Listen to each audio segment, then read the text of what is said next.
Hey, everybody.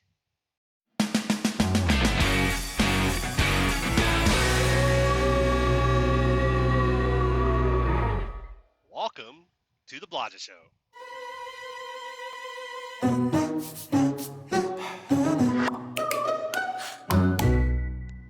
I'm your host, Chris Blodgett, and I want to welcome you to this bonus episode.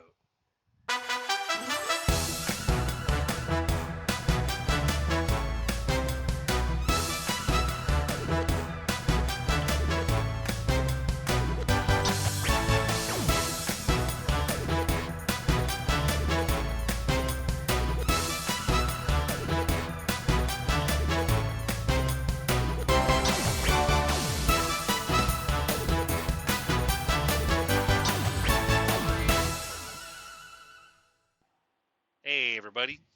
Welcome to this bonus episode.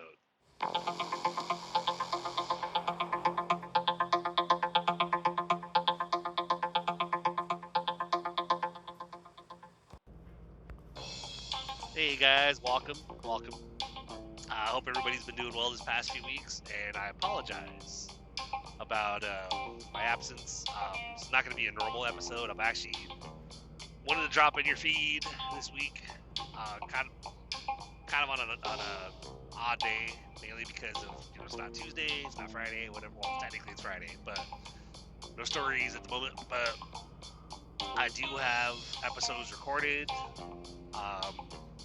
We do have episodes coming out. I meant to have one come out this week, but we can thank my good friend Dave. I was actually recording an episode, I think Monday night, possibly. I was gonna try to get an episode at least posted Tuesday, for Real Talk or whatever. But halfway through the episode, Dave called me, so it was like, well, shit. So as you guys will see this next week on Tuesday or whatever, when that one comes out, you'll hear the part of the episode where the recording kind of like statics out for a minute, and then of course I come back, and that of course I explain what happened afterwards. So, but wanted to drop in your feed a little bit early, basically just give you guys an update. I know that it's been a couple weeks. Haven't gone, I'm still here. Things are still rolling. Just trying to get back in the swing of things. And of course I explained a little bit of things that happened on that upcoming Real Talk Tuesday episode. But there's a couple things I wanted to just basically talk about tonight. Should be fairly short on this episode. It's not going to be too long. It's mainly just updating you guys or whatever. And I don't want to end up repeating or covering things I already talked about in the next episode or whatever. So, good to try to keep it short and sweet, but I guess the topic for this bonus one would be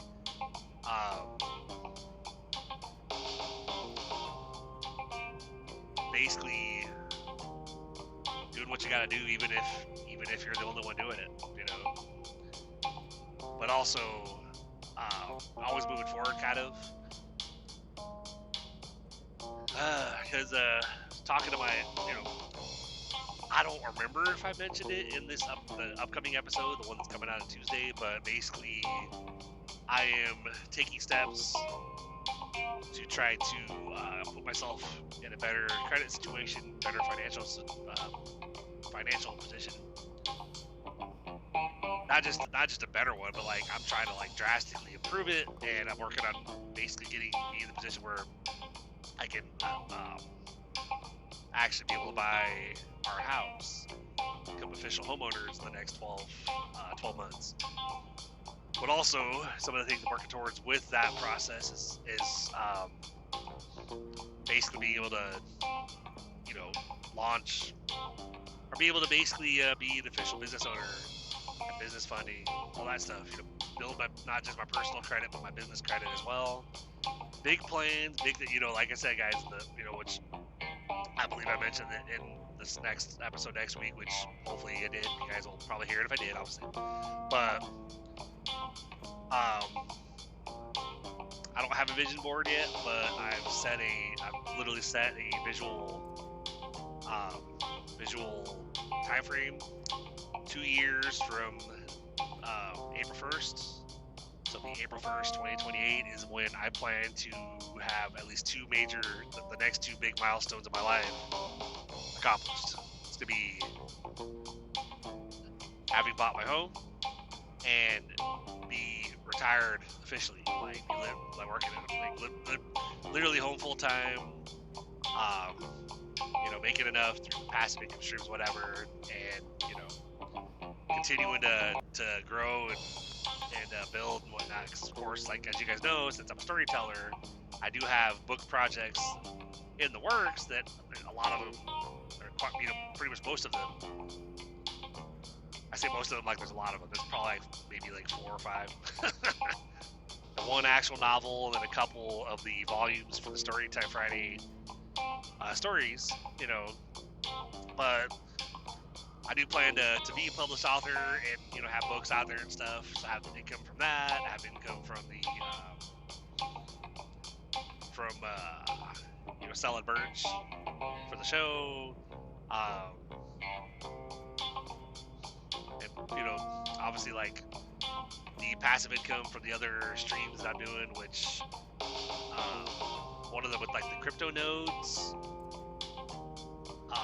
We're earning off the transactions and stuff. Like that one, I believe I'm trying to remember what the actual, because I haven't I know I just listed on the captions on the episode descriptions lately, so I haven't really mentioned it in the actual show. So I'm trying to remember exactly what the website that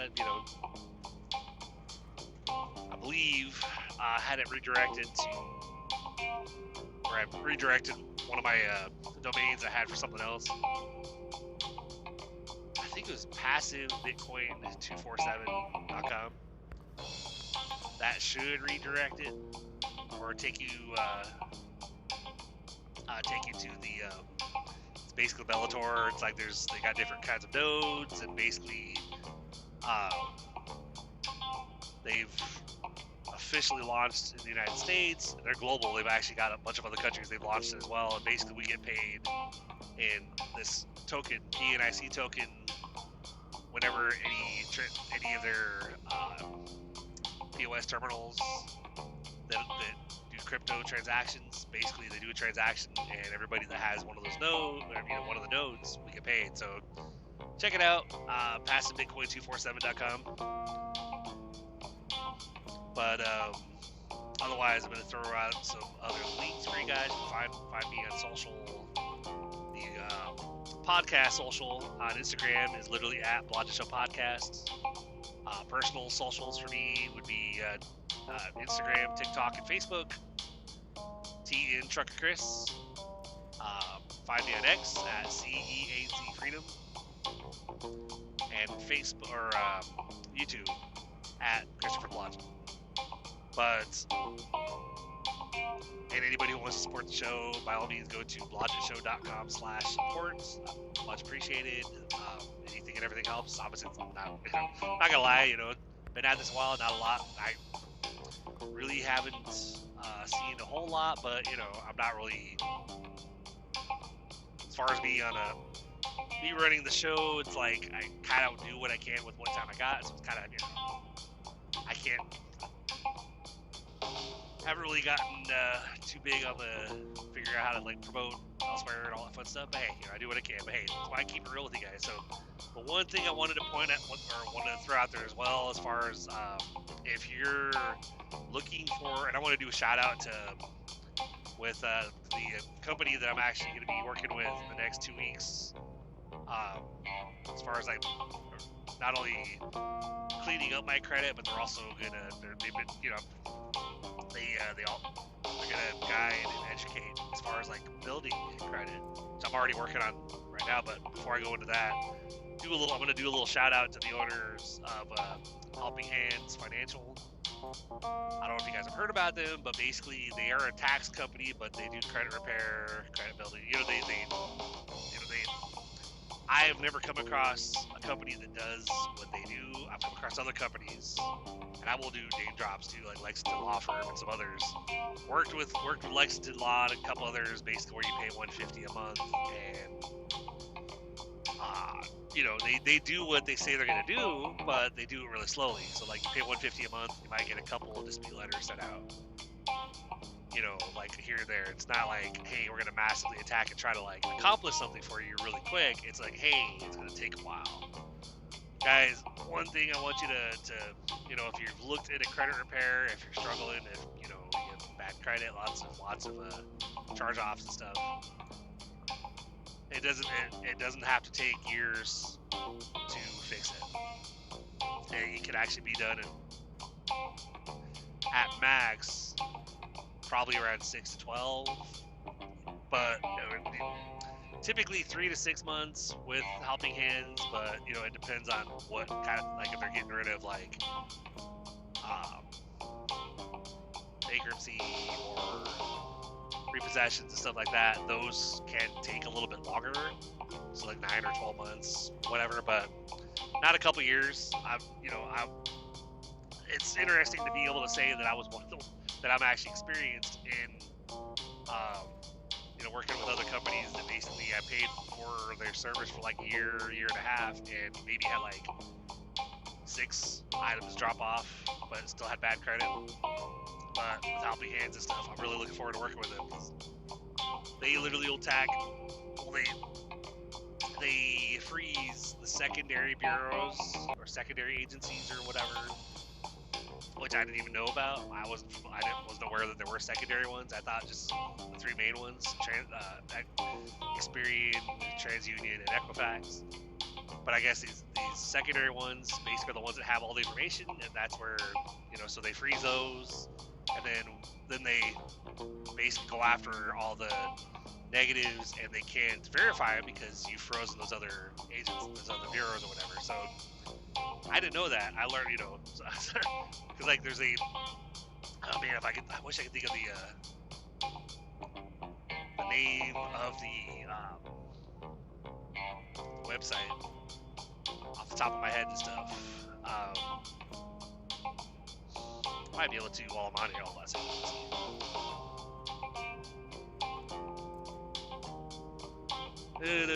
Bear with me real quick.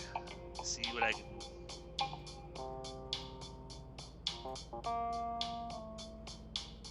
Go to, so it's 700 club guaranteed. That's with an EED, guaranteed.com. 700 club guaranteed.com. They got a video on that site that literally talks about what they do, how they do it. It's probably about 5 minutes long. It's not that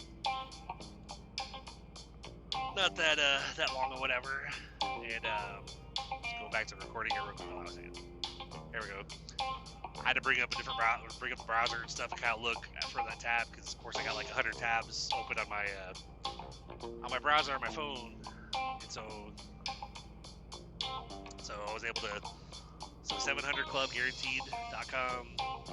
The 2 owners of the company are actually Miguel and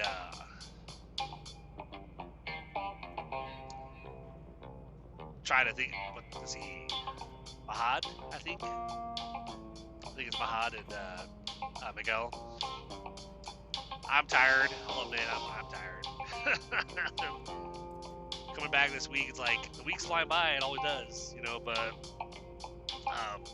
it doesn't help that the last 2 days, because of like we had the stomach bug go through our house last week, or actually earlier this week. And I do my coffee when I'm out here. You know, do a coffee every night when I'm out here working. But the last night and tonight, I didn't do mine. You know, I deliberately was like, I'm gonna try not to do coffee, because I don't know if that's partially what's fucking my stomach up, you know, or if it's just I'm just getting over the stomach bug.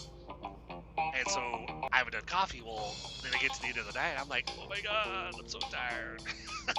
It's like, so tonight, I'm not going to lie, 1 a.m., I thought about pulling off at Love's. I was like, fuck it, I'm going to go get my coffee. But I was like, no, I'll hold off. You know. So, yeah, 700clubguaranteed.com. They have a podcast as well. It's called like shit. It's like financial gain something, but it's not, they're on Spotify. But if you go to that website and you watch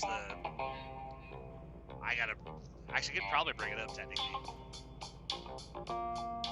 Let's see. Since it's on Spotify, I can actually like.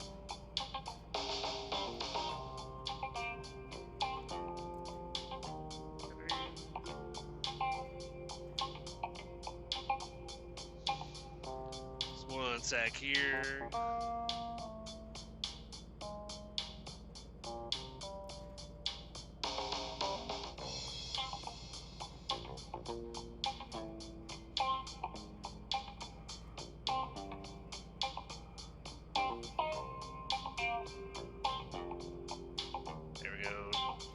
So it's actually called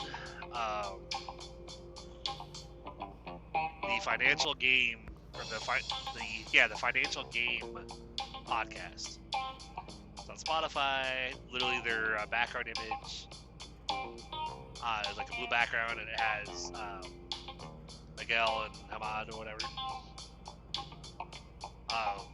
But yeah, they got like 38 episodes. The last one, I believe, was when Trump got elected a little over a year ago. I think that was, based on what they talked about on that last episode. I'm pretty sure that's when they, because I'll admit they were talking about like Trump got elected, and maybe people are projecting the economy is going to get really good. I'm laughing listening to the episode because, of course, it's like year or whatever later, and like there's not a lot that has gotten better with him being his president, but I'm not I'm not going to go into that. But I guess that depends on who you ask, because some people be like, it's making the country better, whatever. Okay, but I'm all about facts and like actual documentation, so it's like that's why I blocked a lot of random people on Facebook, because I'm like, I'm not going to get into it with them because I don't want to do politics and stuff. I'll vote, but people are like extreme either direction. It's not just right, but if it's extreme left, talking about like Republicans need to die or something, it's like, yeah, I don't want to associate with you. You're a little too much. But so, but thankfully I had a phone call with one of their credit reps, Jordan. So shout out to Jordan if you actually hear this episode. It was a great conversation with you. I definitely appreciated some of the comments you made. That you enjoyed the conversation with me. That you enjoyed how passionate I am about the things I'm working towards with my family and stuff. Trying to get my credit in order. Trying to basically be able to buy a house, go into business, literally become self-employed and work from home and not have to be. Even though I love what I do, don't get me wrong. I love being out here and stuff, but at the same time, I'm tired. Like, I don't want to just do what I currently do and pay the bills, save money, but never have time to really fully work on my health. I want to act that like those 2 weeks I was off. Oh man, I was so much enjoying that downtime. Like, shout out to my buddy Dave, which he's gonna have a book out pretty soon. I believe he's on Instagram, author D Goldberg, I believe, possibly. I might have that wrong. I'm not entirely sure, but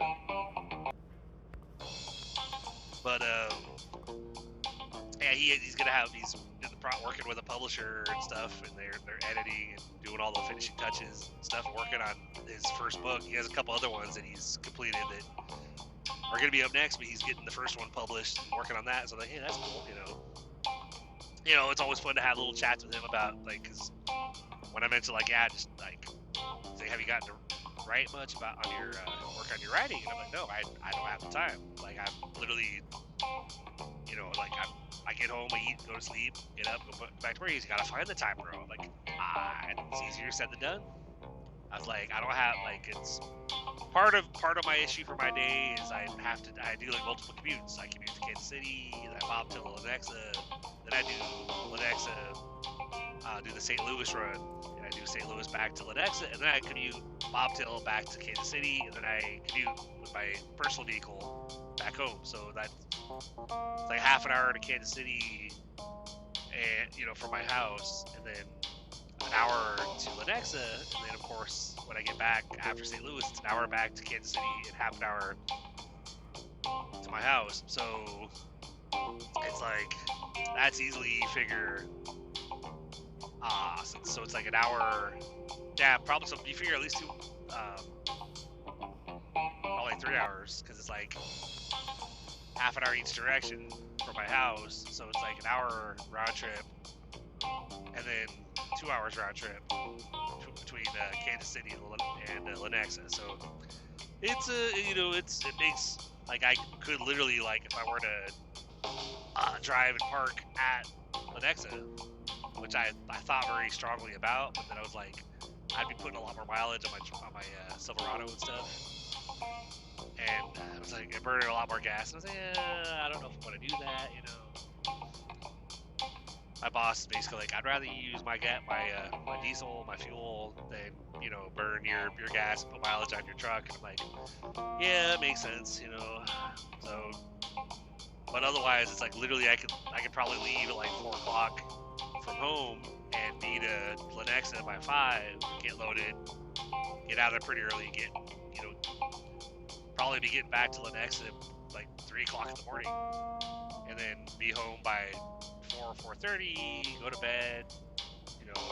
It would be a little bit shorter day, but it's like I get to the hub, get to Kansas City by 4:30, and I'm to Lenexa by 5:30 or 6, and then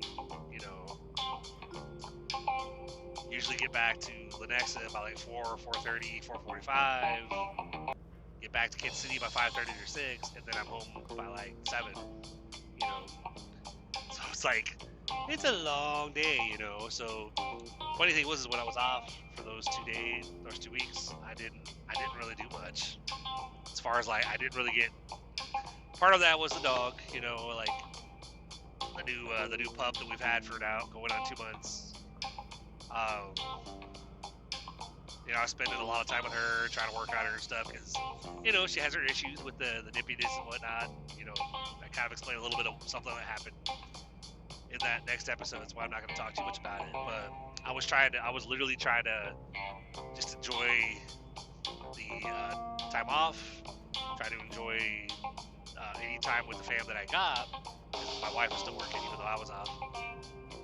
So I was enjoying one time with the kids, even though you know how it is. Time with the kids, it's like they hang out with you when they want you to order food or whatever, Except for every so often, I would go out and sit on the tailgate in my truck watching the sunset from the the driveway or whatever. My youngest would come out there. She would have put the cat in the little harness with the leash or whatever. She'd bring the cat out, and we'd be sitting in the back of the truck, and I'm like, this is nice, But I just try to make the most of it. So that's why it's like I don't know if it was because of hanging out with the dog, or hanging out with the fam, but the days weren't flying by as fast as I was expecting them to. So I appreciated that. So that's why it's like I don't feel as tired right now as I know I did when I got off 2 weeks ago. It was like I got off and I was like, oh my god, I'm so fried. I'm still fried, but at least I'm fried and not as badly as I was before. Because I actually had 2 weeks where I actually got regular sleep, lots of hanging out and whatnot. So did have a couple nights in a hotel room back in Nashville, so that was nice, But it's funny though, I gotta actually, because I still have the same VA doctor. I didn't switch it up here in Kansas City, and I still have my doctor down there in Nashville because I get my meds shipped, they get delivered. So it's like, if I have any issues, I just literally message my doctor like, hey, I'm having such and such. Is there anything you prescribe? He goes, yeah, I'll order such and such. All right, cool. So I'm like, I don't want to switch doctors. At least for a while if I don't have to. Just to switch doctors, like, yeah, I'll switch locally. I don't want to do that. I've had this doctor for a couple of years now, and I kind of like to just keep it the same. Plus, I have friends in Nashville, so I don't mind the idea of going down there on occasion to do blood work and do the physical and whatnot. But the funny thing was, and I don't think I talk about this on the next episode, but if I did, when you guys listen to it, I apologize. But the VA, when I got back here, back to Missouri, I got a message from the VA on the app or whatever saying, like, you qualify to get reimbursed for mileage tier. I'm like, oh, really? And of course I went and checked it out and it said, like, estimated mileage paid $400 and something or $470 because it's a 1,100 mile trip. And I was like, oh, cool. So I was like, cool, all right. So I went ahead and I submitted the claim. I got my disability paid on the first, and of course it was the regular amount. So I'm like, okay, I wonder when I'm going to get that 400 or whatever. That would definitely help towards bills or whatever. It catches the head a little bit on stuff. I went and looked to check on the claim, and it said, like, your claim is $12. And I'm like, what the hell? And I looked at the information on why it was that much. It's like, the reason why this decision was made is because there is a facility that's closer to you for the service that you received. I was like, yeah, but my doctor isn't up here, he's down there. And I didn't go to that one. I went to the Nashville location. But the way to appeal that dumbass decision is not electronic. I have to fucking print a form and mail it to them. And I'm like, so I told the fam, I said, yeah, so I'm only gonna get like $12, which is weird because I got a deposit this morning from the VA, but it was only $6. And I'm like, okay, so what happened to the $12? Like, why did I get a $6 deposit? Which is not the $12 you guys said, which is definitely not the 400 or whatever that I'm supposed to get, So I told the fam, I was like, so I have to appeal this. My wife's like, $12 for mileage to Nashville? Like, yeah, because they're like, well, you're close to another facility. I'm like, yeah, but I don't care. I didn't go there. I went somewhere else. So I'm going to appeal it and see. But hey, fun times, guys. Fun times. So sorry about got off on a little tangent, a little ramble. But I really, part of me, I really wanted to do this bonus episode to do the shout out for helping hands and stuff. So that website, 700clubguaranteed.com. If you're looking for credit repair, stay away from, those other companies that, if they say, one fit. Because I actually had one recently before I got in touch with Helping Hands. I was sitting on the couch. This is last week before I came back to work. I was sitting on the couch, and I had this. I guess I'd responded or something, or requested info on a thing that basically it's like a Facebook thing, whatever. And then I got a message on Messenger. It's kind of one of those business ones where you get an automatic message. And it was about a credit repair or whatever, like, hey, we help you repair your credit, blah, blah, blah. We do it pretty quick, whatever. I'm okay. I was like, I'll check them out, why not? Cause I had one that I was working with in Nashville that actually I paid him like $80. I don't know what happened to him, because it's like Dan, I think he was called like Dan the credit guy or something. I don't know where I found him. I think I found him on Facebook too, actually. But got in touch with him, went on his website. It's like $80 or whatever. And basically, what he had me do, he had me go on this one site, and I had to get my credit reports from this from whatever the site was, and then I had to send them to him or to his company, and then basically they would comb through my reports. And they wrote up letters to all three bureaus addressing pretty much everything on the credit report, updating information trying to basically disputing and trying to get things deleted or whatever because of inaccuracies and whatnot. And basically with the intent that within like a couple months, within like 3 months or whatever, you'd see a lot of stuff fall off and your score would just skyrocket. And that one wasn't even about credit building. That was literally just about like cleaning up your credit and seeing your score skyrocket.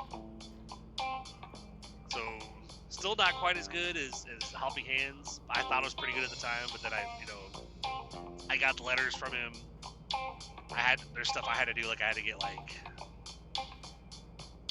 proof of address, like that's my birth certificate, driver's license, whatever. And you guys sent like an electric bill or something for proof of address. And I did it for my wife too. Like I had because our reports are pretty, our credit's pretty much, because you're married, your credit basically kind of similar. You might not have all the same stuff, but if you have joint accounts, you're basically your credit, So I had edited the documents a little bit after I did mine, edited them a little bit to have her information out there. And then, of course, got her ID, copied like a picture of her ID, and birth certificate, and same thing like the electric bill. It was a whole process. It was not easy. It was not cheap. I think I paid like $60 between the two of us at the post office to get like certified postage or whatever to mail out all these different. And I got went and got some of those certified padded envelopes to basically send this pack of information to the 3 bureaus. Did what I had to do, forwarded them off, and basically was like, all right, cool. Maybe in the next couple of months we're gonna see some progress, whatever. Start getting these alerts saying like, hey, this dropped off, that dropped off. Hey, your score went up by 100 points. Oh, cool. But I think it was like a couple weeks later, and I started getting like I got like letters one by one from the different bureaus, like Experian. I think I got one from TransUnion saying that one of the bureaus, even though the address I had gotten online, I got the packet that I had sent. It basically got sent back to me, like undeliverable, or whatever. I'm like, man, the fuck. And then got a letter from one of the other bureaus saying that we received your stuff, but we were unable to verify your identity, and so we don't think this was you, so we're gonna take no action. Man, what the fuck? And then got a letter from the other one basically saying the same thing. Like, yeah, we got a letter or the information, blah blah blah, but we don't believe it came from you, so we're not. I'm like, so I was discouraged. And then we were moving within a couple months, so I didn't do anything else after that. Even though I'd reached out to Dan and kind of explained, he's like, hey, have you seen any results from what you emailed out? I was like, yeah, I got these letters back from the bureau saying that such and such. And he was, oh, okay, well, would you send them for your proof of address or whatever? I said such and such. He goes, this is probably the issue. If you have this document, if you want, I can actually draft up the letters again. And if you can send me that, I can mail them out for you to the correct bureau, addresses for like $25. Like, okay. I was like, yeah, let's do it. But I never got around to doing it with him because we were moving again, like, a month or two, whatever. So I was like, well, we're getting ready to move, but I'll reach out, whatever. He's all right, yeah, just let me know. We got out here, and it's probably within 3 or 4 months of us being here, and I was like, I want to, obviously we want to get into a position to buy a house, so, like, let me go ahead and see what I can do about the credit again. Went to reach out to him through the email I had for him, and the email came back undeliverable, and of course I can't find, his website's gone or whatever, I can't find him online, not seeing him on Facebook, and I'm like, trying to Google him. I mean, there's other results for Dan the credit guy, but of course Dan's a pretty common name, so there's probably other Dan credit guys out there, and it's like, what the fuck, So I've been kind of like looking around, checking like doing searches and stuff, trying to find credit repair or whatever that I can trust. So I came across the one that I was talking that, where I got that messenger request, and you know, I scheduled a time with her. It was like this a lady that was messaging me or whatever. And I was like, yeah, I could probably talk like tomorrow if you want to call. Like I'm off. Go ahead, and call me like tomorrow afternoon. Tomorrow what? Yeah. My wife was at work. The kids were just hanging out in their rooms. I had nothing going on because the dog was outside on the run land out back. You know, letting her chill out outside or whatever. And so I was just sitting on the couch. I went ahead and took this call, and I had it on speakerphone while I was talking to him. Because the lady was like, "Yeah, I'll have one of my reps, one of my customer service people call you." Okay. So I was talking to him and I was asking questions. Of course, he was like, "Yeah, so it's like, you know, we do this and we send out dispute letters." And I was like, "Well, what's the cost of the service you provide?" I was like, "Cause I've done this kind of thing before." This is sounding like what I did with Lexington, where you pay like $150 a month. They send out a couple disputes here, a couple disputes there. He's like, "Yeah, basically we send out dispute letters and we get things removed for you." And you know, and I'm like, "How long?" And he goes, "It could take like, you know, I mean, there's no guarantee thing. Could take a year, whatever, longer maybe, depends, you know." And I'm like, everything was sounding kind of like what I had been through before with one of the other credit repair companies that basically they just take their sweet time because their purpose is making money. Like that's what they're after. They're not after really to help you. I mean, they do help you, but they help you at a very snail pace, so that way they can get as many monthly payments from you, all while you're getting minimal results on your thing. So it's like it doesn't really get you where you want to be. You got to be really patient because it's like going that route. It's like literally will be 5 years before it might not even be repaired at that point. So helping hands with Miguel and Ahmad or whatever, and you know, they literally when you go to their website again, 700clubguaranteed.com, they talk about that most situations like 3 to 6 months. If it's like, you know, if you don't have a whole lot of bad stuff, like I had to get on the phone with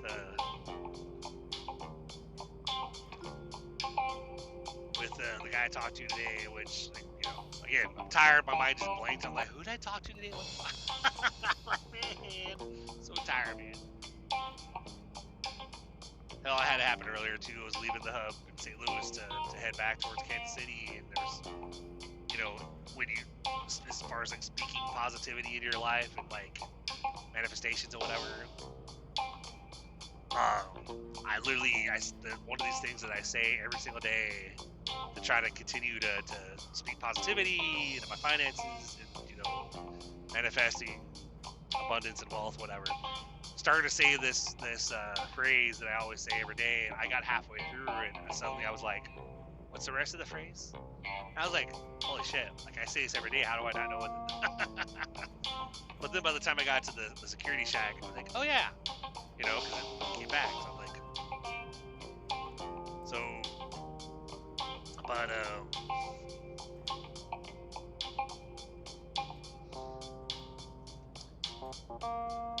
kind of got a little sidetracked there, but so I'm gonna go back to, I'm on the couch talking to this guy, and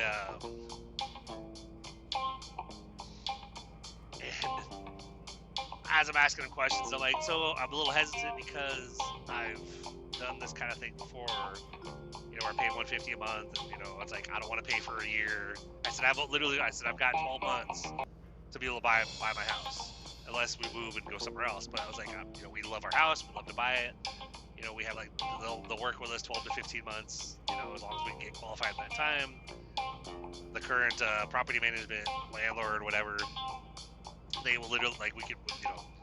Plus, they'll, you know, they have special perks when we, for any of the residents that actually end up buying their house within that time frame. They'll do some kind of big project for them, whether it's like a home renovation, you know, to like do some kind of project in the house that you want to do, or like a fenced-in yard or something. And I'm like, yeah, we really won't be doing a fenced-in yard. There's one other renovation that I would really love to do, but I don't know. I might ask him.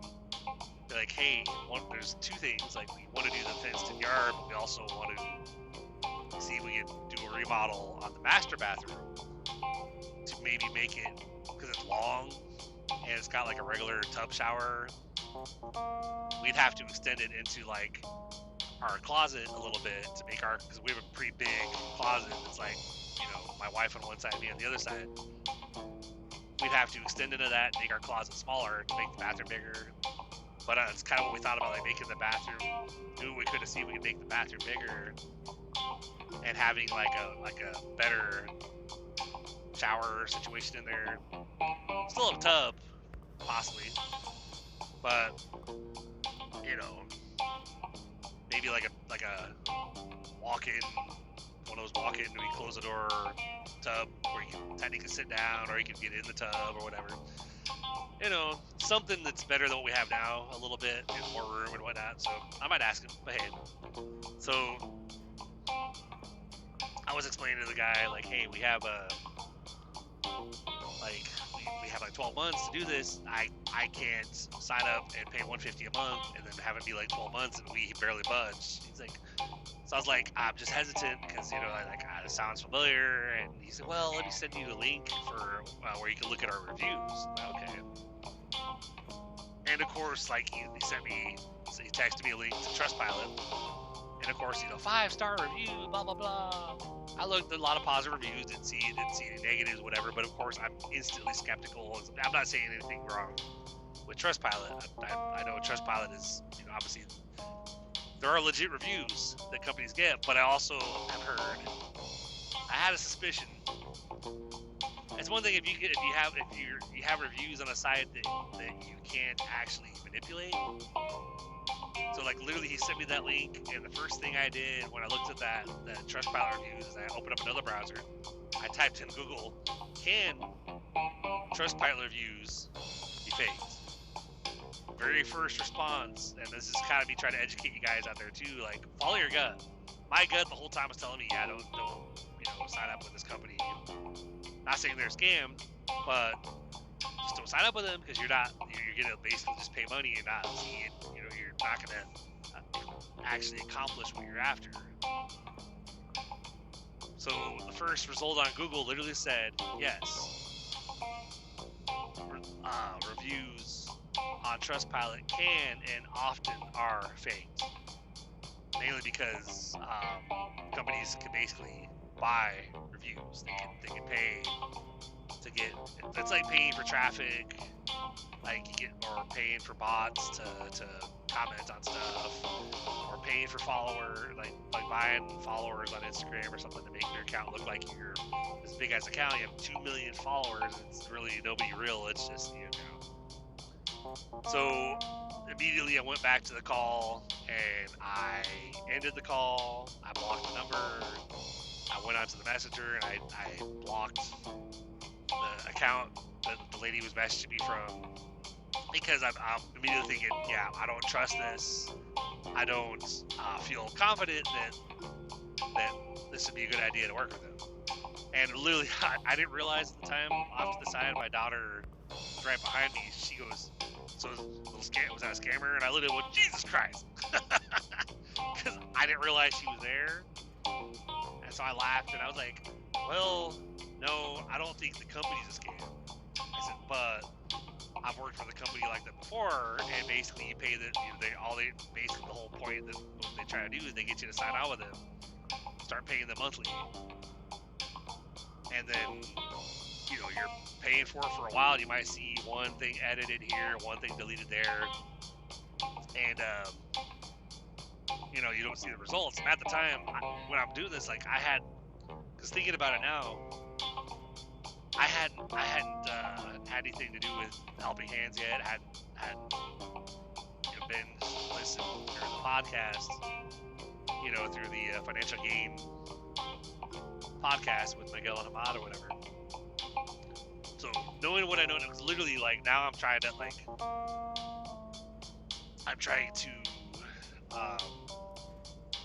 I'm all in. Like I'm like, all right, you know, I'm gonna do what I gotta do. It's like right now, because after talking to Jordan, that's what the guy's name was I talked to.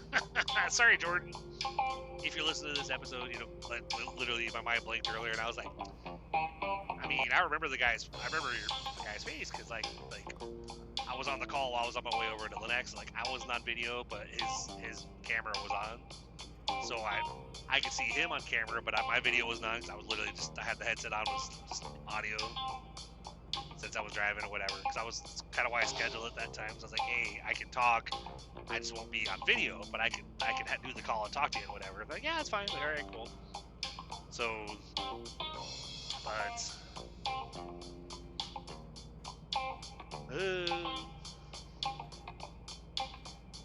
Again, you know, it's like get off on a tangent and go, what was I saying? What was I trying to say? But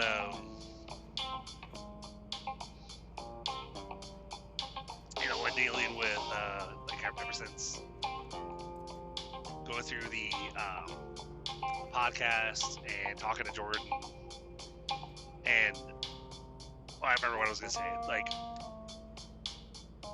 basically, I'm gonna start working with him. I'm gonna pay the fee, and then it's like, you know, there's like a little bit higher fee initially, and then it's like $100 a month, plus like $20 a month for the you know, the monthly fee for them, but the $20 monthly fee for the credit monitoring.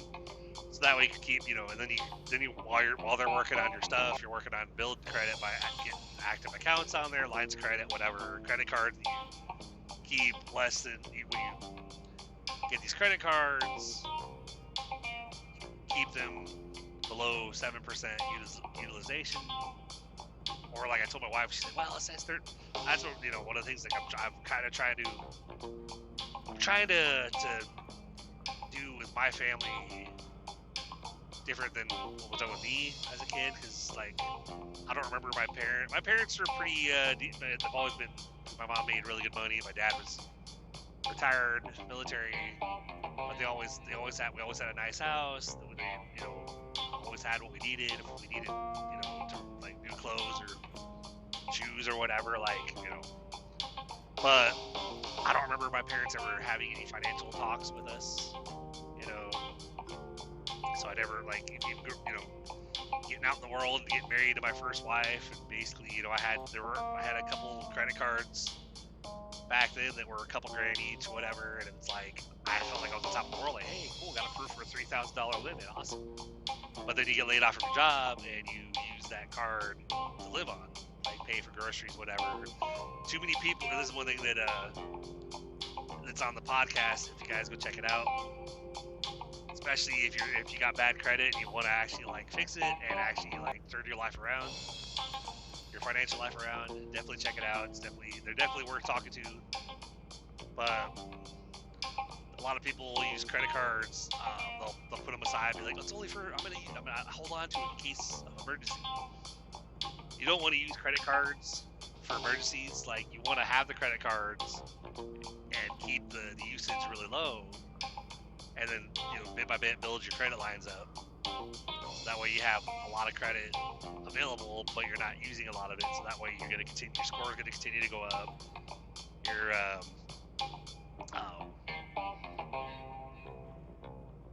utilization will continue going down, because as your credit limit goes up on all your stuff, but you're still keeping your uses down, you'll go from like, hey, you're 7%, but you gain like 10,000 extra on a credit limit. That means your uses went down even further. But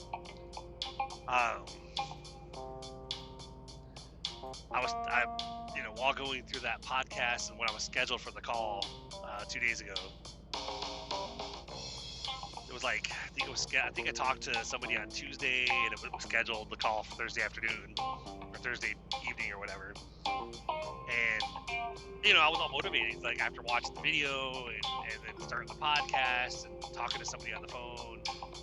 You know, they're asking like, "Hey, do you have any like repossessions, any bankruptcies?" I said I have like 2 repossessions. I don't have any bankruptcies. I'm deliberately trying to avoid those. Hell, I try to avoid the repossessions as well. It's just one of them we surrendered because, you know, way back, probably early 2000 in the teens, probably 2016, 17 or something. Surrendered a Camry because the bank wanted to take a $250 payment on a day that was like 48 hours before I was getting paid. I didn't have it. I'm like, I could literally do a check payment like tomorrow. Like, well, we need one tonight, otherwise the tow truck is going to show up tomorrow. I'm like, well, I can't do anything then.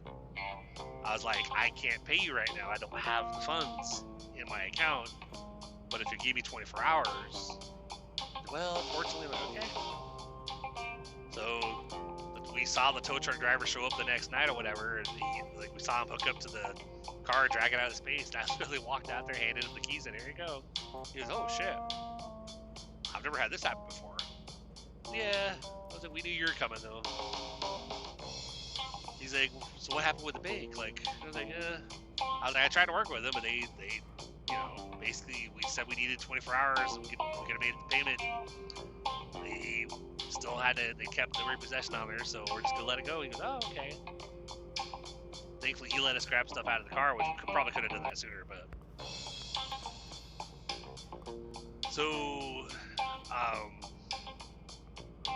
being all motivated and fired up and stuff by listening to the episodes and hearing what they have to say, and there's a lot of nuggets in their podcast. They talk about like not just building, like repairing your credit by working with them. They attack everything all at once. They attack all 3 bureaus. They don't just send out a couple disputes here, a couple disputes there, and they do it multiple times. That's why it could be 3-6.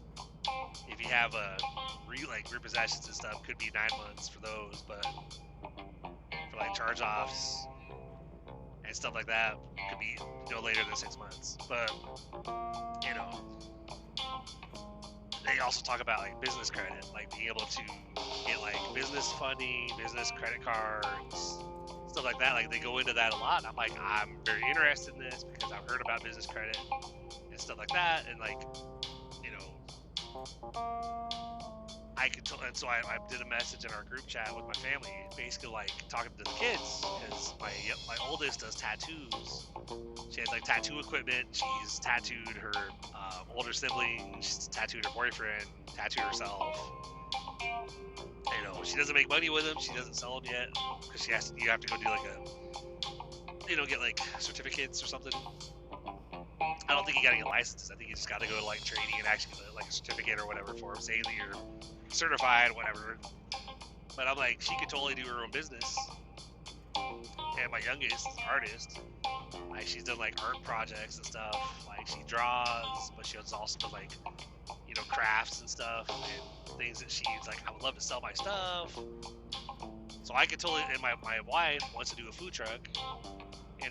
But of course, like we kind of disagree on the expense of the food truck. Like I'm cool with the idea of finding one that's like $35,000.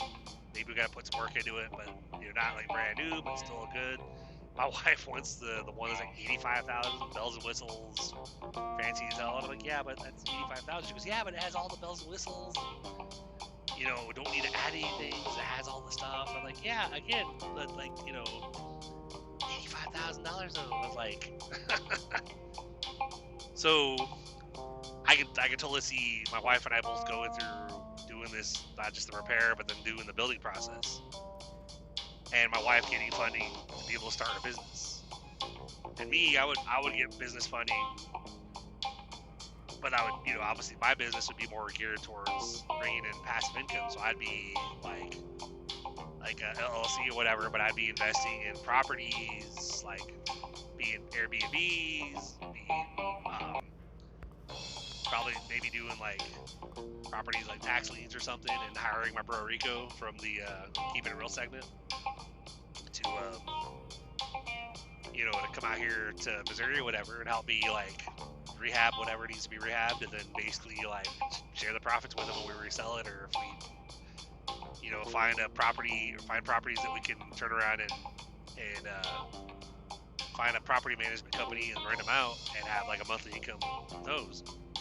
Lots of possibilities, but in the group chat I basically was like, hey guys, this is what you should check this out. This is a great podcast. I need these guys. It's this agency that I'm going to try to work with mom, so that we can get our credit where it needs to be, so we can buy our house. But they also talk about like business stuff, business credit, and neither of my kids obviously have much as far as credit goes. And my oldest, hell, she's trying to move out, to move down to Georgia or whatever, or move south, to go one of those states, Georgia, Florida, Tennessee, something like that, one of the southeastern states, to go basically move with her boyfriend, but they're struggling to find a place because of credit. So it's like, from what I hear, her boyfriend's mom might have to, co-sign for them or help them out to get them into a place or whatever. And so I was in the chat. I was like, this kind of thing might help because, like, they talk about you need to get credit cards and lines of credit, but not like max them out, like actually keep them below 7%, and then continue adding new accounts and just keeping building your available credit, but not actually utilizing it. And and I said in there, it's like, I was like, so, like, I said, like, I didn't grow up being taught this stuff. I'm trying to do every parent, how it is, every parent is trying, like, their goal is to do better for their kids than was done for them. And I love my parents. My parents, they're great parents. Hell, even as an adult, like, they still have my back. Like, I really appreciate them. There's been times where I've run into issues, like, I might not even ask them for help. I might just express, hey, I'm just dealing with such and such. It's going to take me a minute because I got to deal with this. It's going to take me a little while to put this aside to get this taken care of. And then they message like, hey, so dad's going to PayPal you the, like, 2,000 or whatever. And I'm like, you guys don't have to do that. I wasn't asking for money or whatever. Like, no, you obviously need to get this done. We don't want you to have issue with such and such because of that thing you gotta take care of. So we're just, I'm like, oh, okay, well, thank you, Mom. I really appreciate it. Thank you, Mom and Dad. I really appreciate it, Just like we would do the same thing for our kids whenever we're in that position financially. If they need something, obviously we want them to be on their own 2 feet, but we would be there for them and have their back. Not let them. That's what we did with our oldest when she came up here. Moved in with her older sibling, and then like 2 years later, of course, ran into life happened, and suddenly she didn't have a place to stay. She was with her grandma for a couple weeks, and we heard about it. Basically, like, she asked, she needed to come home, so we dropped everything and we came up here and got her. And so it's like, obviously, as parents, we're always gonna be there for our kids, So, but I was like, you guys should really check this out. Like, you guys should listen to this podcast. Like, and I was especially talking to my youngest, like, like, you just turned 18, so now is like the great time for you to start learning, like, teaching yourself this stuff, like, getting credit, but not using it, depending on it, and working your credit, your credit score up, your credit profile, whatever, because then by the time you're 25 or 30, you could potentially be in a really good spot and already have your own house, your own, like, your dream car, and not be hurting for money or whatever, and be pretty well off. So it's like, I joked with Jordan. I was like, try to, my thought process is, I'm like, I'm trying to, I'd rather try to give them, as a parent, you try to give your kids advice, you try to guide them, and it's up to them whether they're going to take your advice, which, speaking from experience, I've been there too. My parents, before I got married to my ex, they were not a big fan. Like, they told me, like, hey, don't do it, don't get married, blah, blah, blah, go to college, and do this and that. And of course, like, they went off on my ex while we were both in college, and then she basically decided, fuck you, I'm going to move back to Texas. Gave me an ultimatum, like, you're welcome to come with me, but if you want, you can stay here, I don't care. I want you with me. And I'm like, well, I don't want to lose you, so I guess I'm going to come with you. So I left college and moved to Texas with her. And then we were married for five years. It was like the longest 5 years of my life. It was not a very, I wouldn't say it was an unhappy marriage. It just wasn't a great one. Versus like I've been with my wife for like 19 years now, which celebrated 19 years, and it doesn't feel like it doesn't like I was telling her last week we were coming up on our anniversary. I was like, it doesn't feel like we've been together 19 years. She goes, yeah, I was thinking that too. Because time flies, you know. When you're in an actual good relationship or whatever, it's like it doesn't seem like, you know, time is going by really slow or whatever, you know. So, but you know, back like there's multiple times in my life when I was younger that my parents tried to guide me, and I look back now and I regret some of the choices I made that actually ended up hurting them financially, and of course like hurt them emotionally, whatever. But I look back now and I've even told them like, Dad, Mom, like I'm sorry. Like I wish I would have listened to you back then. But I guess age, you know, you grew wiser with age. So like looking back, and I'm like, you guys are right. You know, I was like, but I guess that's just how it is. So if you listen to this and you're a parent, and maybe you're trying to get your kids to listen to you, you're trying to give them advice, but they're gonna do, you know, I'm not saying don't try. But I'm saying just, you know, yeah, try to give them advice. Try to be like, hey, like I really think you really need to consider such and such. But keep in mind and understand that they're probably, I mean, maybe if like the stars align and, you know, you're lucky, they'll be like, oh yeah, Dad, Mom, you're right. Like that's a good idea. I should totally go about things that way.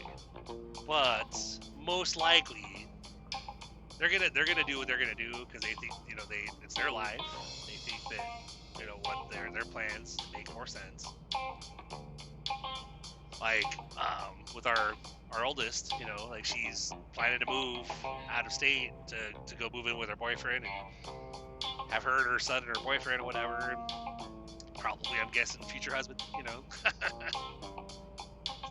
But like I'm trying to approach it differently than my wife's. I'm not saying she's trying to approach it too much differently than me, but she's trying to give my oldest more of the you guys really should like try to look up here, because like so that way you can still have us here, you know, near you if you need us, but down there you're not gonna have us. Like you'll have us. We'll do what we can up here, but we're not gonna be able to, like, we're not gonna be able to watch your kid or step in for you or come get you if you need to. But I'm doing the approach like, you know what, like we had this issue years back where she left and we didn't talk for a couple years because it was a big thing. It just was not a very good situation. I don't want to go through that again.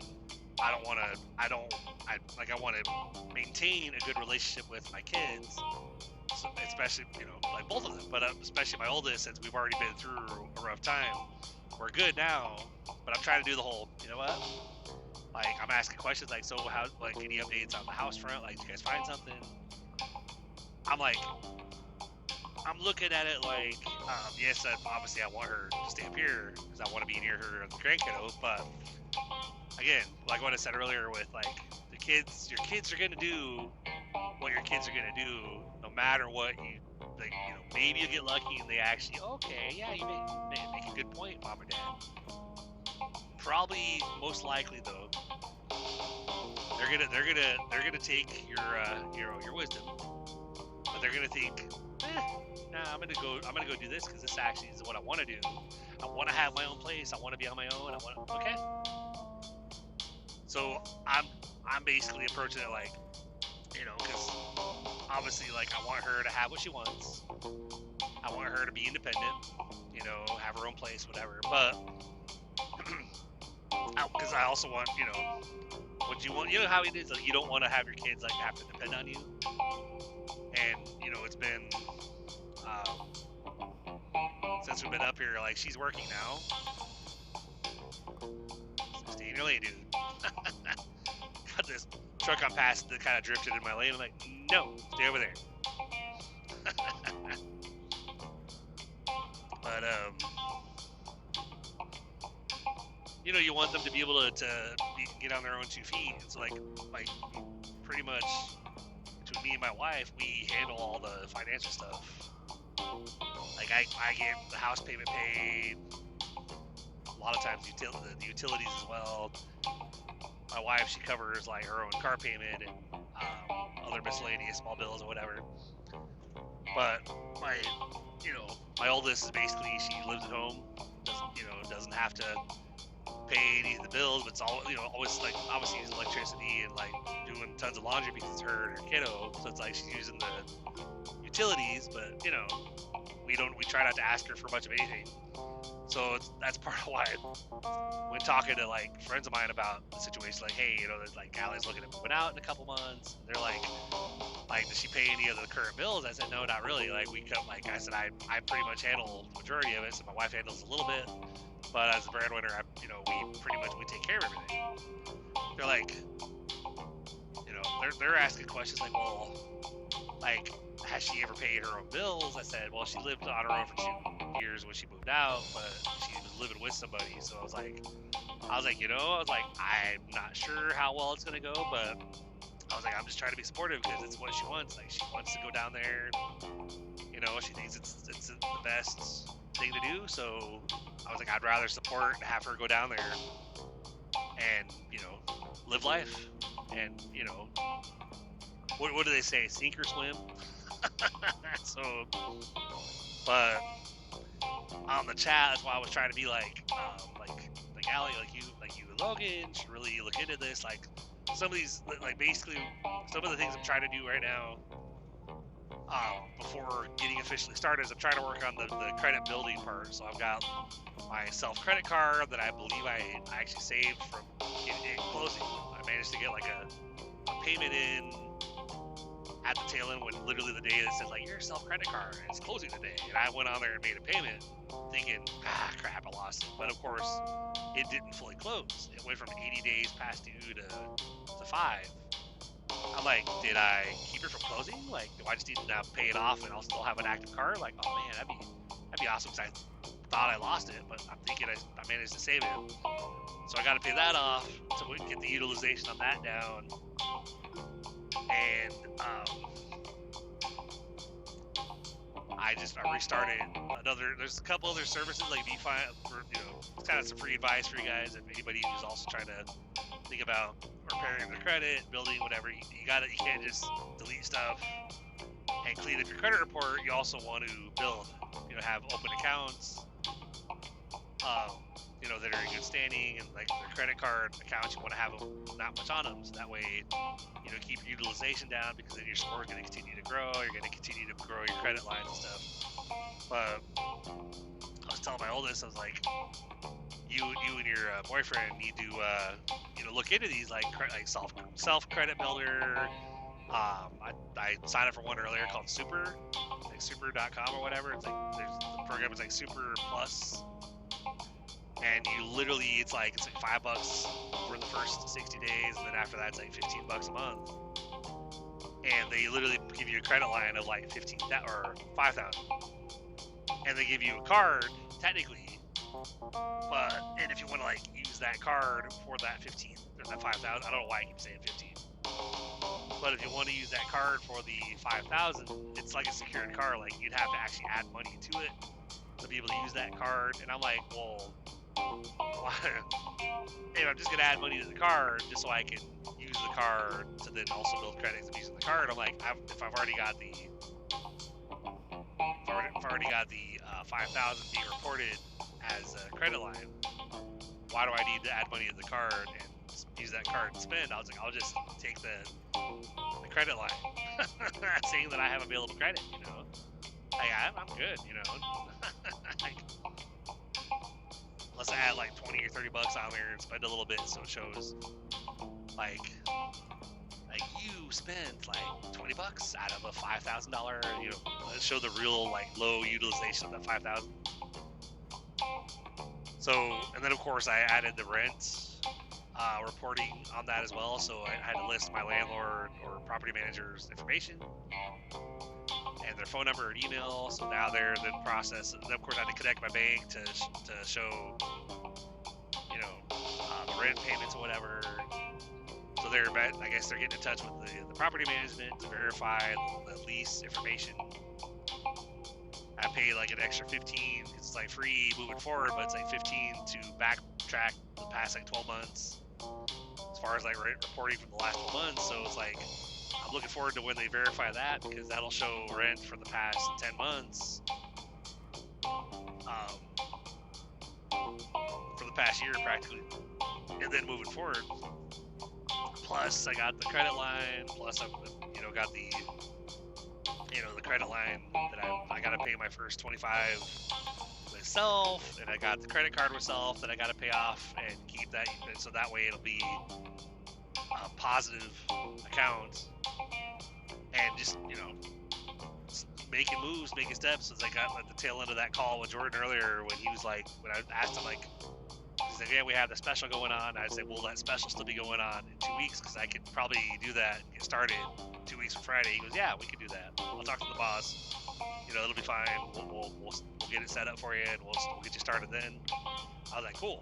So I was like, so in the meantime, am I doing the right stuff by working on paying that self credit card off, getting these lines of credit, set up on my credit, so that way I have lines of credit showing up, showing available credit, low utilization. He was, yeah, you're doing everything right. I'm like, all right, cool. So I'm excited. I'm looking forward to it and stuff. Like, it's funny, my wife and I kind of like, I wouldn't say we butted heads, but I was trying to set. I told her that, yeah, 2 weeks I'm gonna get started. I was like, have you looked at the video? Have you checked them out? And she's like, I'm very hesitant, whatever. I'm like, all right. It was like, love, like, because she's like, yeah, don't get me wrong, like I'm for fixing the credit. I'm all for the 12-month rent to buy situation with the landlord, but like I've got all this pain and the health stuff I'm dealing with. I just want to get this taken care of. And I'm like, I hear you, but the buying the house is like a time situation. Like there's a time that's time sensitive. Like we have 12 to 15 months to be in the position to be able to buy it, and otherwise we're probably gonna have to move, find another place, because eventually, like, the current property manager, like, they're renewing leases for like the next 6 months, but then after that they're basically, I think they're trying to sell their properties. Like, they're pushing for the current tenants to be able to buy their properties. It's like, okay. So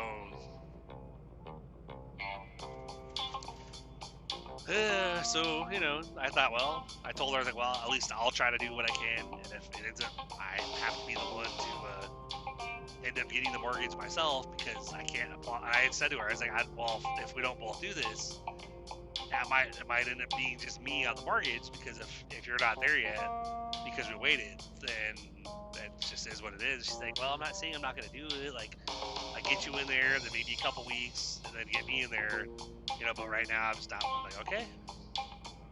That's why it's like,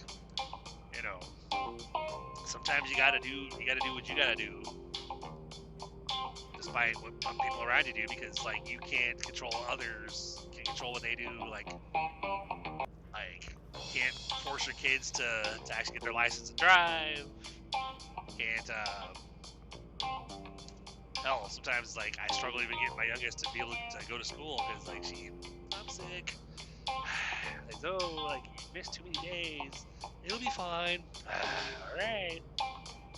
A couple times I've actually paid $25 recently just to be able to get her a doctor's note, so that she wouldn't have an unexcused day and have to come back next year, because that's how many days she's missed. But like, you're like a month away from graduation. Can we please go to fucking school?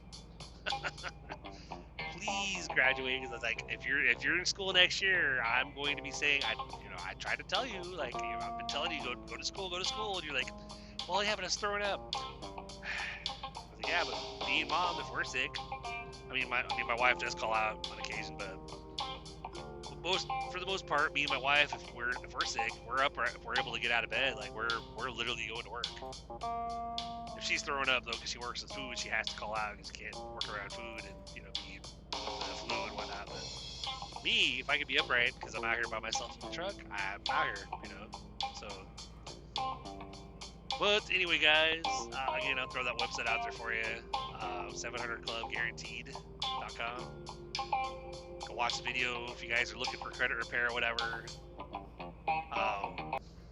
And then, there's an apply button where you can fill out your information, and then they'll get on the phone with you.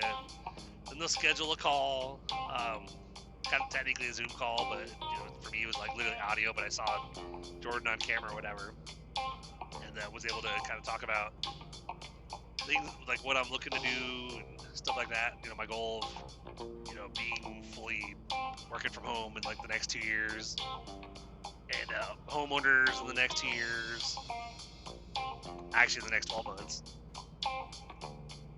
And it's like, instead already been, I told him like, I've already gone through the podcast. I'm like episode 32 right now. He's like, oh shit, yeah, you're almost done. He goes, but it is coming back. Like, Miguel's actually, he's got to do a house or whatever. He's actually got to do recording space. So they're gonna actually be coming back. I'm like, oh cool. I was like, that's awesome, because I was kind of not looking.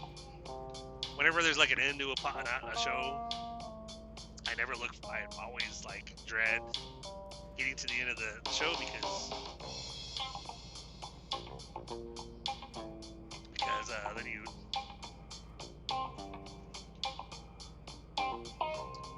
always fun with literally like, there's a lane beside you that a car could pass you, but instead they go off on the lane that's ending on your right and end up I go ahead and get over, but that car ended up on the shoulder just passing me on the right. I'm like, there was a lane to my left.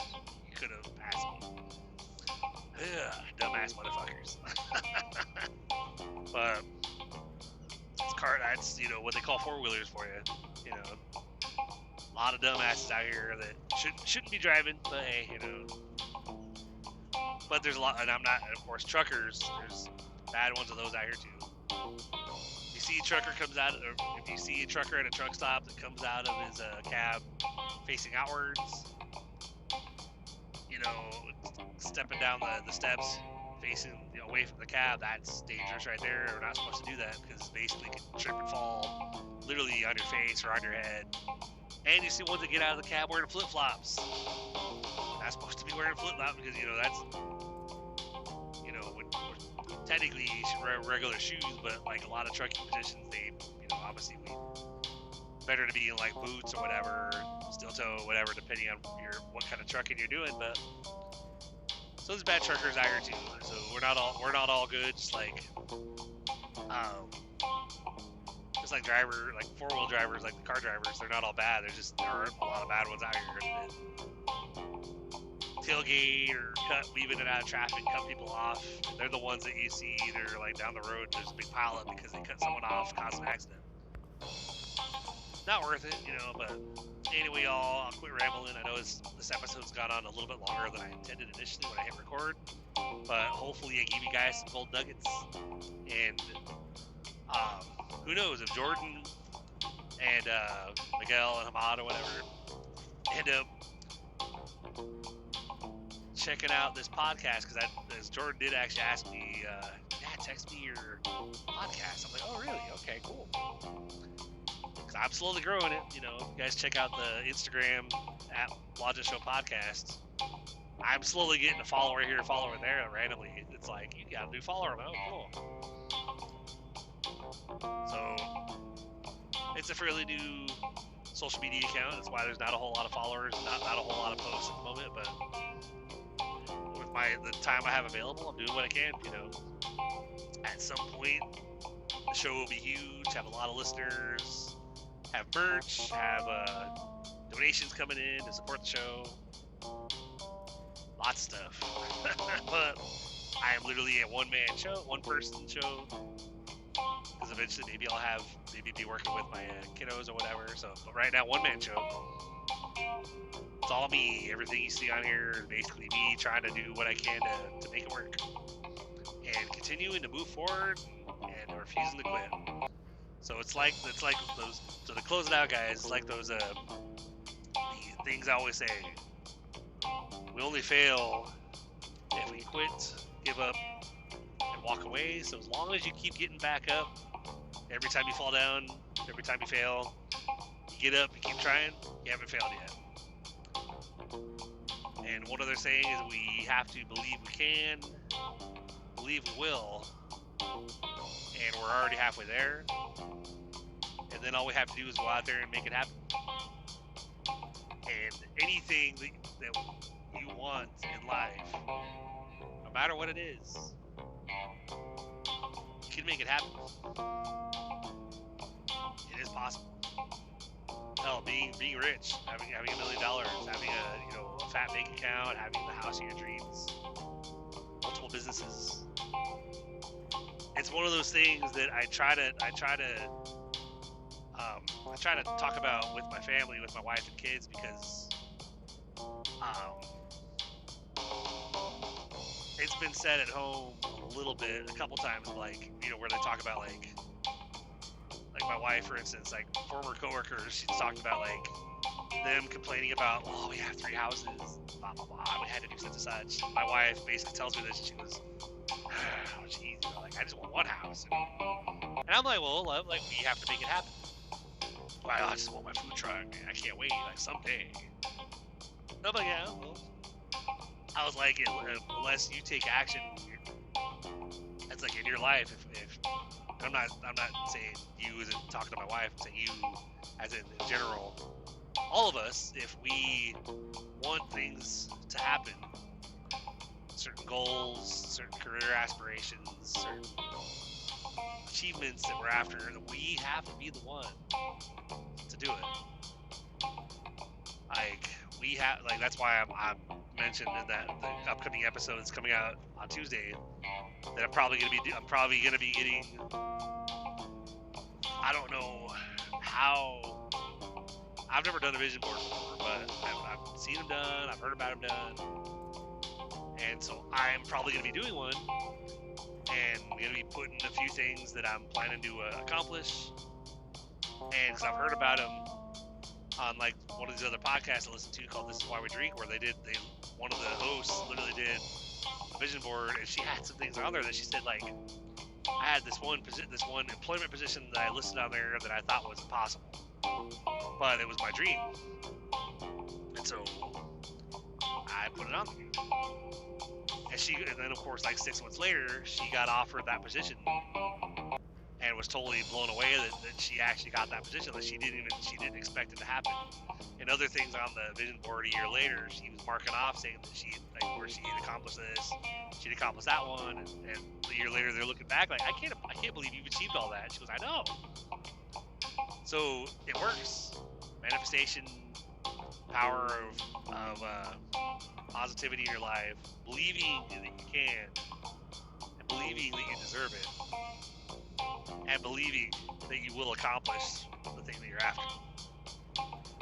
So, and I can kind of speak a little bit from experience, being back there in Tennessee, trying to get out of Nashville, trying to get into a house, trying to get into a better rent situation, get into a better job. And back there, like, I was not 100% happy in my position back there, because my manager basically ran me like a dog. I made good money on the days I ran, but I was like literally doing like 8 or 9 different stops. And some of those stops I might run one trailer, which those stops are awesome because it was in and out. But a lot of the other ones, hey, guess what? You're doing doubles here, you're doing doubles here, you're doing doubles here. So I do like 4 or 5 rounds of doubles. So you're talking like 10 or 12 trailers, 5 or 6 dollies. And then I'd have a couple where it's like, hey, you're just running a pup or a 53. I'm like, okay. But then I would barely pull back into the hub at the end of my shift with like 5 minutes on my 14-hour clock, and I'm parking going, woo, holy shit. And I walk in the door, and like my family looks at me like, you look exhausted. I'm like, I am wiped, I'm going to bed. But then there'd be days where like I wouldn't get a phone call, and I would basically not work. So my paycheck was always up and down. I looked into trying to get a different job, but I didn't really see anything that made me really want to make the change. But then they got bought out by another company, and that company had locations all over, quite a bit over the United States. They had actually a hub, or they had like a base, you could say, out here in Kansas City. So it was like I was looking to come out here anyway.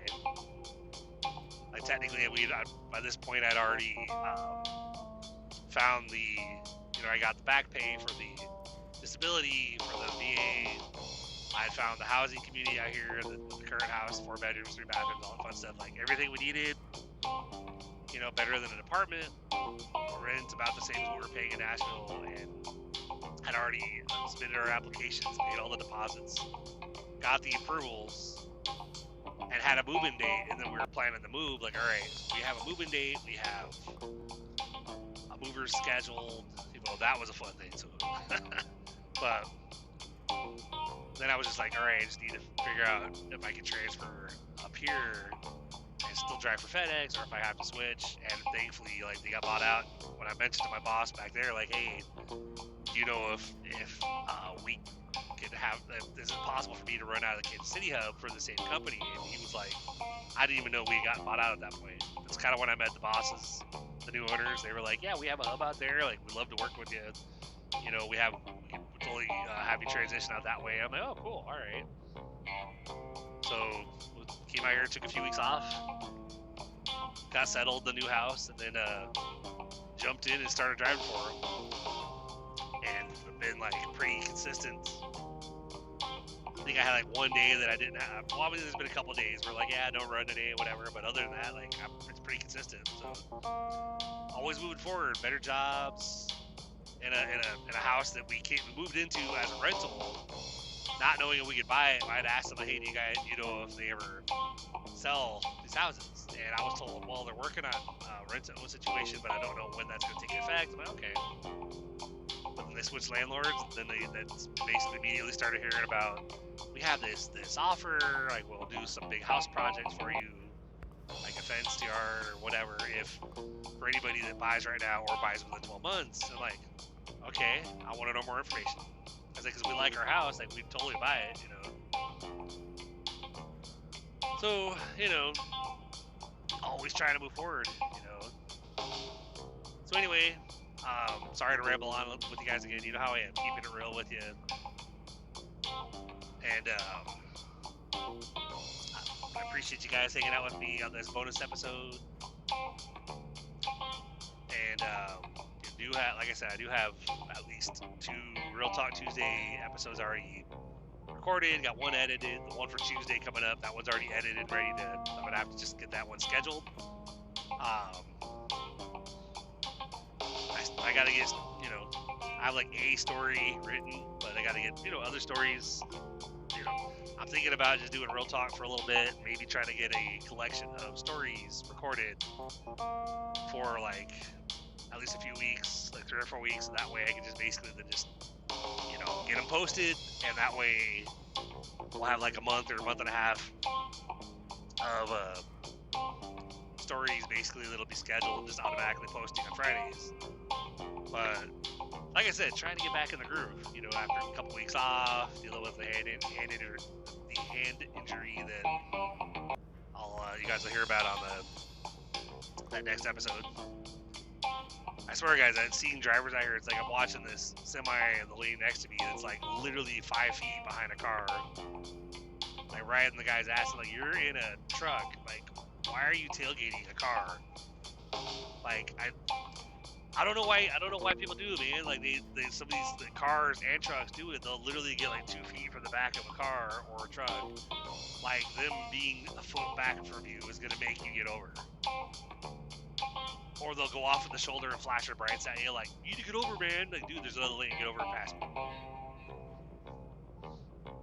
And especially when there's like 4 lanes and you're 3 lanes are vacant, you happen to be in the lane behind one car in that lane, but you're just riding their ass like, dude, you're in my way. Dude, get over and use one of the other lanes and pass me, come on. Quit being a dick. So, but anyway, guys, again, anybody wants to support the show, go to blodgetshow.com/support. Find us on social at Blodget Show Podcasts. Check out that website for helping hands or whatever. It's the 700clubguaranteed.com. A little shout out to Miguel and Ahmad and Jordan. If you guys happen to come across them, check out the show, whatever. Appreciate our conversation, Jordan, and I'm looking forward to working with you guys. I'm looking forward to looking back, you gotta have hope, guys. Like I know too many people that go to their jobs, my wife included, go to their jobs, not be 100% happy in their jobs, come home and complain about their jobs. Like there's always something wrong. Like, this person was a bitch to me or whatever, or this person said this, man. I just can't. Like, man. It's like you gotta. One of the things that Miguel talks about in one of the episodes is how, like, you gotta feed your brain, feed yourself, your mind, whatever, positivity. Like if you always are looking and seeing the bad in the world. It's like my former friend D that I told you guys about way back at the beginning, like complaining about life. This sucks, that sucks, everything sucks, nothing's ever gonna get better. And and then she and I had a falling out because I was always like try to see the good and stuff, like the humor. Now, does that mean that I don't have shit going on mentally, whatever? Of course I do. Everybody does. We all have mental health issues. But I randomly will find the stupidest shit, and I'll just laugh my ass off about it, And of course, my bro Rico, he's like, bro, I don't understand. Like, you're weird, bro. Like I don't even think that's really that funny. But it's not as funny as you're making it out to be. He's like, bro, you need to lighten up. I was like, bro, you need to smile more, man. Like, I understand maybe it's not funny to you, but like you're too serious. Like, lighten up, bro. He's like, no, I'm pretty lightened up. It's just I don't understand why you think it's so funny. I'm like, but friend D and I, she's like, she basically kicked me to the curb. She's like, you're always joking around and laughing. You're never serious. I'm like, because I'd rather laugh than cry, And being that I'm out here alone as much as I am, it's a lot easier. It's really, really easy to randomly be listening to a song that has a verse that you can really connect with or whatever. And all of a sudden, I'll be singing that song, and suddenly I have I just break down, I'm tears streaming down my face, because I can relate in the song, just. So it's like you gotta find the good in the world. You gotta find the good in life, positive, whatever. You gotta focus on that. Like focus on what do they say? There's that one saying or whatever. It's like focus on what you can control. And there's that one if you're a spiritual guy, whatever, spiritual person. There's that one. What is it? The Serenity Prayer. It says like, Lord, help me to accept the things that I cannot change. Help me to change the things that I can. And grant me the wisdom, or the serenity, I guess, is what probably the wording in there. But grant me the serenity to be able to tell the difference between the two. That prayer hits me deep every time because there's so much in life that we can't control. So much of life that you know what they say, if it can go wrong, it will go wrong. But the important thing with all that is basically how you react to it, like what you do. Like that's why I'm always saying it's like you only fail if you quit, give up, and walk away. So it's like, and the Thomas Edison quote I love to use, where it's like he didn't find 999 ways or he didn't fail 999 ways. He found 999 ways that didn't work. But on the 1,000th attempt, his invention worked. And that, again, figuratively, because I don't know how many attempts he tried to get the light bulb. I think it was the light bulb. I might have that all wrong, but if you do 1 million attempts and then you finally make it work, you didn't fail. You never failed. You were just fine. What is the acronym for that? Like FAIL for fail, first attempt in learning. Fail, you get back up, try something else, and focus on what you can change. Don't worry about the things that are out of your control. Surround yourself with positive people that motivate you. That's one thing too that Miguel and Hamad talked about that, like, you know, I've heard that quote before where he said that you are the sum of the 5 people that you're surrounded with, or that you surround yourself with. So if you surround yourself with people that are partiers, that get paid and are broke within 24 hours, then basically you're probably going to follow in that same thing. But if you are wanting to be wealthy, like be a millionaire, have businesses, your dream house, not have to work 40, 60, 80 hours a week like some of us do, or like a majority of us do, you surround yourself, you interact with the people that have. I've heard that too. Like you want to find somebody that has the results that you're after, that you're seeking. Follow them and do what they do. Like, I'm gonna throw it out there, and I'm pretty sure he probably doesn't listen to the podcast, but my wife's best friend. We have a history, you know, not a positive history in the past, but you know. But it's like there were times where I'll admit, like there's been times where I've thought, you know, like, what if it were to happen again? Like, what if decisions that were made in the past would be made again?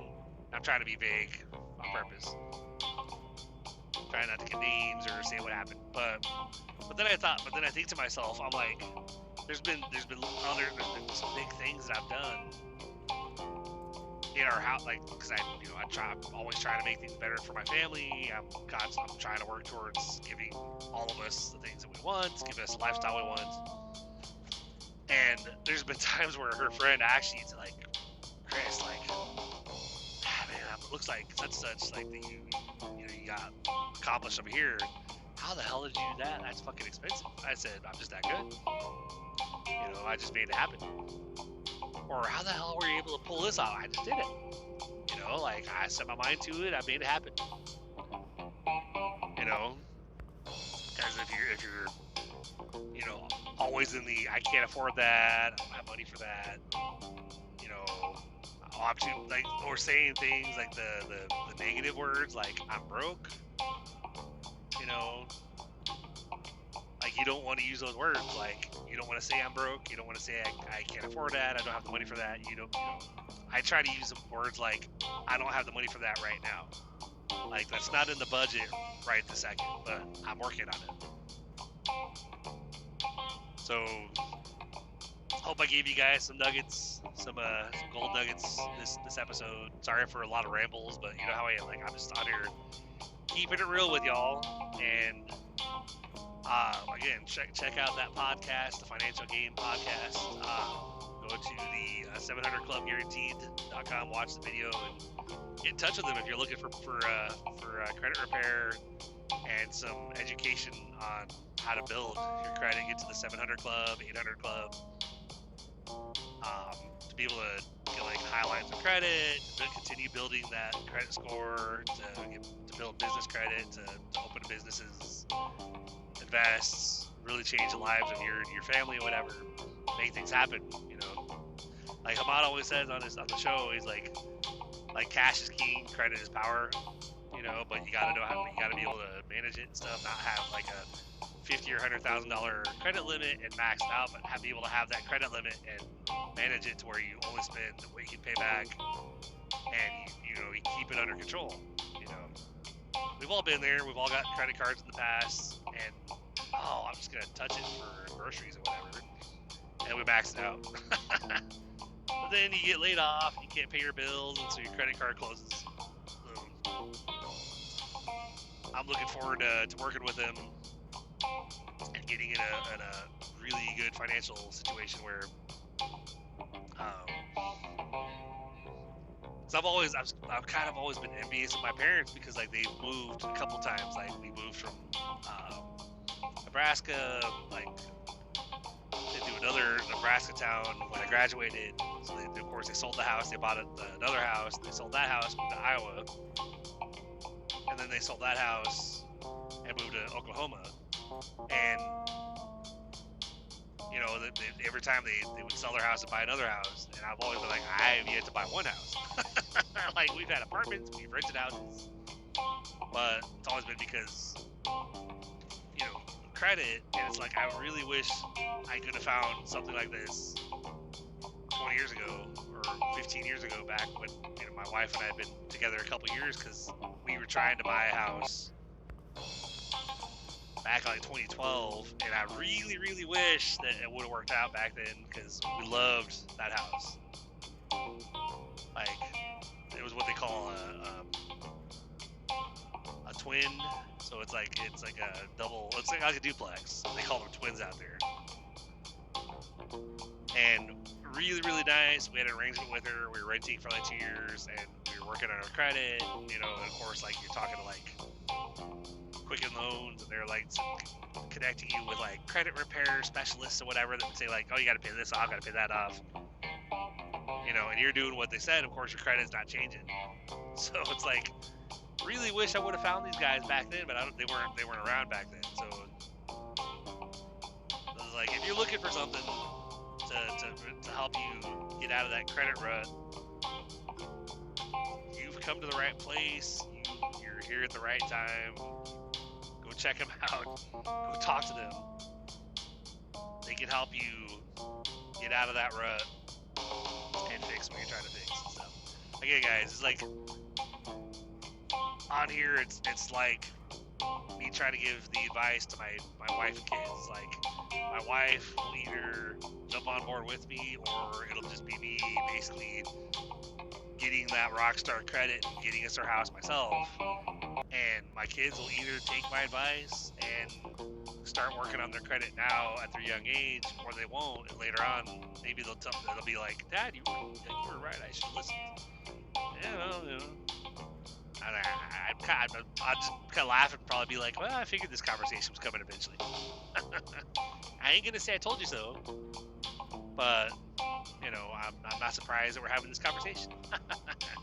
But like I said earlier, guys, as a parent, that's just how it is. Like, all we can do is we try to be better than how we were when we were that age, and we try to give them advice and try to guide them, and they either take it or they don't. So that's all we can do. So on that note, again, I went even longer than I was intending closing this out, but hope you guys are having a great week. Keep doing what you gotta do. Keep pushing forward. Keep believing. And never doubt your ability to achieve the things that you want to achieve. It might take years, but make a plan. Start putting in action steps, and everything that you want can actually happen.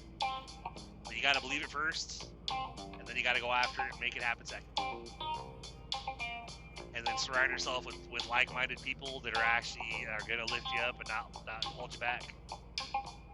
So on that note, guys, you guys have a great one. Sorry for the long episode. Hopefully, again, you guys had some good nuggets in here, and found some good value in what I talked about tonight. One thing I didn't say as far as like social media and contacting is like anybody who, if you have a story, or hell, if you want to talk about, there's comments you have about what we talked about tonight, feel free to drop me an email, blogicshowpodcast@gmail.com, or message me on the Instagram, that blogicshowpodcast. But also, if you have stories that you'd like me to read on the show, if you're a storyteller, feel free to send those to me at blogicshowpodcast@gmail.com. Hell, you can even record them for me if you want, like telling them yourself, and send me the audio file, and I'll check it out. And as long as it's appropriate or whatever, I'll it'll be featured on the Storytime Friday episodes. But on that note, I'll quit rambling. I'll let you guys go. Have a good rest of your week. Come back on Tuesday as we resume the Real Talk Tuesday episodes. So you guys have a great rest of your week. I'll talk to you then, and God bless. Do your thing, guys. We got this. Have a good one.